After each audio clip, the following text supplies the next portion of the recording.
మన విశుద్ధి చక్రంలో రాధాకృష్ణులు ఉంటారు ఇక్కడ. సో ఇక్కడ విష్ణుమాయ ఉంటుంది అనమాట. మనకి కృష్ణుడు ఏమిచ్చాడు? విట్నెస్ని ఇచ్చాడు, సాక్షితత్వం. సాక్షితత్వం లోపించినప్పుడు మాత్రమే మనకి గిల్టీనెస్ అనేది వస్తుంది. సో ఆ గిల్టీనెస్ ఎక్కడ ఉంటుంది మనకి అంటే సాక్షితత్వం ఇక్కడ ఉంటుంది. లోపించినప్పుడు ఇక్కడ మనకి గిల్టీనెస్ స్టార్ట్ అవుతుంది ఎడమ వైపు నుంచి.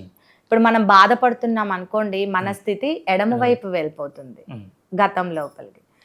అదే కోపంగా అహంకారంతో ఉంటున్నాం అనుకోండి, రైట్ సైడ్ వచ్చేస్తుంది పింగళ నాడి. 3 నాడులే పనిచేస్తాయి మనకి, ఇడ, పింగళ, సుషుమ్న. సో ఎప్పుడైతే గిల్టీనెస్ ఉంటుందో అప్పుడు ఇక్కడ పట్టేస్తుంది అనమాట. అందుకని ఇక్కడ చేయి పెట్టేసుకొని ఎడమ చేతిని ఓపెన్ చేసి పెట్టి, అమ్మ మీ దయ వలన నేను నిర్దోషిని, దోషి భావనని తీసేసేది మనకి నిర్దోషితత్వం. సో ఇక్కడ చేయి పెట్టేసుకొని నేను నిర్దోషినమ్మా అని చెప్పుకుంటాం. అప్పుడు ఇది ఓపెన్ అయిపోతుంది.